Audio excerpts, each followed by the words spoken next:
This past Monday night on Raw, Mustafa Ali revealed himself to be the leader of Retribution. Now, some fans have been mixed about this. One side is loving this idea. They think that this is a perfect idea. But then you have the other side who was like, oh, this is stupid. Why Ali? You could have chose someone else. Did it have to be him? So everyone's been split 50-50. Now you're probably clicking on this video because you want my opinion. DC, what is your opinion? Do you believe Mustafa Ali being the leader of Retribution a good idea, or was it a bad idea? Now, my personal opinion, I think having Mustafa Ali be the leader of Retribution was a good idea. Because if you think about it, Ali, with this whole Retribution stuff, it makes sense.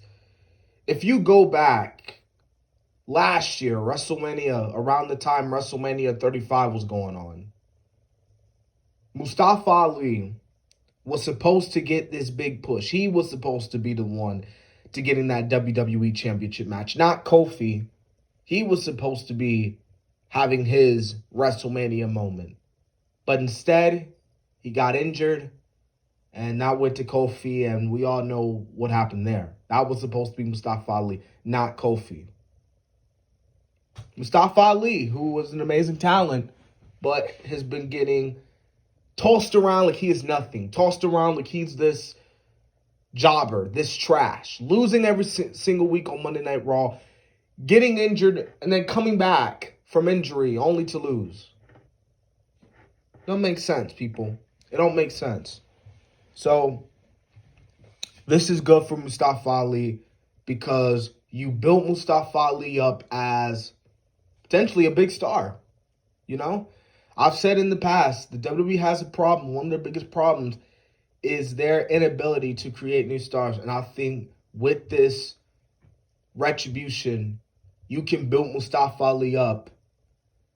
Because, yes, Mustafa Ali does like a babyface. But I really do think this heel turn could work. I really do think this could work.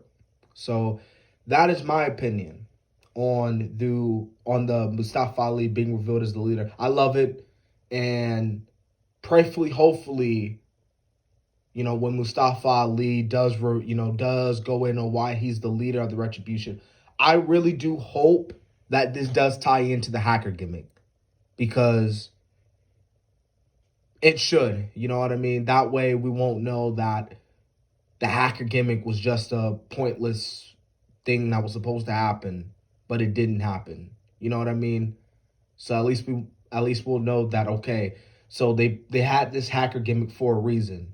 So I really do hope they put the hacker thing a part of, why Retribution and why Mustafa Ali is the leader of Retribution. Now, this is not the only thing I'm going to be talking about. So I'm filming this on a Thursday night, but you're going to be getting this out on Friday. So last night, or 48 hours ago, we had the 30 years of Jericho. It was 30 years of Jericho. And everyone's been talking to, giving their, shouts out to Chris Jericho. I want to take this time to give a shout out to Chris Jericho. 30 years, that's amazing. Absolutely amazing. Jericho, just one of the best wrestlers, man. Like, the dude is amazing, and just really nice for what they did there. We saw on the show some people, giving shouts out to Jericho. One particular, Tanahashi, which got a lot of people, oh my God, we're going to see a New Japan and AEW relationship.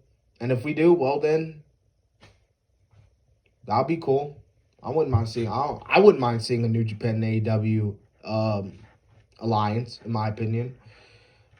But one thing I do want to happen, I do want to talk about, it happened on the show, we had the dog collar match, the first ever dog collar match between Cody and Brodie Lee, Mr. Brodie Lee, for the TNT Championship. So this was a great match, by the way. Like, if you haven't seen the match, I think you should go watch it. And if you did, you could go give it a rewatch. It was decent. It was great. But here's my thing, and here's a little problem that I have with it. And even after the match, Cody beats Brodie Lee. Now, you're probably thinking, okay, well, why do you have a problem with it? It's Cody. You know, Cody deserves it. And now he's facing Orange Cassidy for the title next week on the anniversary show. That's amazing. Orange Cassidy is amazing. Cody is amazing. Those two are going to have a great match. What's the problem, DC? The problem is Brodie Lee kills Cody. I mean, kills him. Kills Cody to the point where we don't see Cody on TV. To the point where we don't see Cody on Dynamite. It gets so crazy that Cody doesn't show up at AEW All Out. And I believe, and someone could correct me if I'm wrong here, this is like the first pay-per-view that Cody Rhodes missed. You know what I mean? Because obviously he was selling the injury and he had some TV show going on. But Cody comes back a month later, you know, with a style. You know, he changes his hair. He's got a dark attire. He's still got that stupid neck tattoo. But Cody's back. And supposedly better than ever. Getting revenge on Brodie Lee, but he wins. And I don't care what anyone says. Brodie Lee held the TNT title for a month.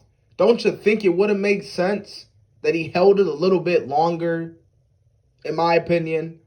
And then the crazy thing is, he's talking about, you know, he does another promo where he's crying, you know, well, makes sense because, you know, Cody's a great promo. But so he's talking about, okay, I'm going to do another TNT Open Challenge. Who wants to step up, basically? Now, who comes out? Orange Cassidy. Thumbs up. Cody gives a thumbs up. And the match is signed, and they're going to have obviously a great match next week, obviously, for the TNT title. But, dude, you're ruining Brodie Lee. The dude should have held the TNT Championship much longer. You know what I mean? See, this is the same shit with Lance. Back in the TNT, when the TNT title first happened. What was the point of building Lance up when he was just going to lose to Cody? What was the point of having Brodie Lee squash Cody when Cody was going to come back months later and then beat Brodie Lee for the title? And then the crazy thing is that Cody wins. And Orange Cassidy comes out and wants to face him. But remember, this is the company that says that wins and losses matter here in AEW. If wins and losses really matter in this company, then Orange Cassidy, as much as I love the guy, entertaining as hell, should not be getting a title shot for the TNT Championship. I'm sorry. It's just... Well, I'm not sorry because I don't run the company, but you get what I'm saying here. This is a company that said many, many times that this company wins and losses matter. If this was WWE, then I could be like, okay, well, it makes sense because this is WWE, and WWE logic, when you lose 3-4 times, you still get a title opportunity, no matter how many times you lost, basically. But with a company where you're trying to establish the fact that this company is about where wins and losses matter, then Orange Cassidy should not be getting a title shot. I don't care how entertaining he is. I don't care how over he is in this company. This company, wins and losses matter. I don't care who you are. I don't care what you stand for. If you lose, especially a championship match, you go right back down the ranks, back in the line, and you fight for your opportunity again.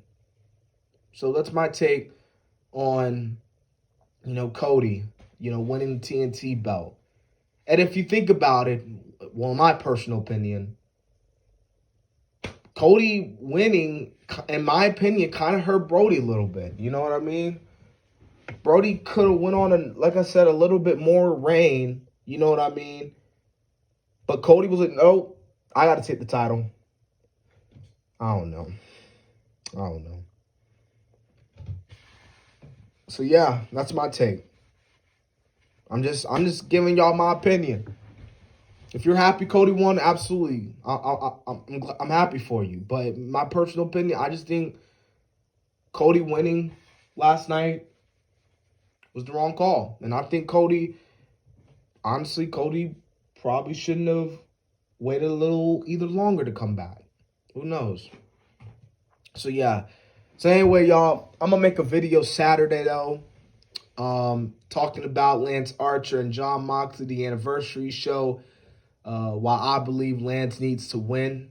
As much as I know there's this 8-man tournament going on, where obviously the winner of that tournament gets a shot at whoever the champion is at Full Gear, which is most likely going to be Omega because it's Omega.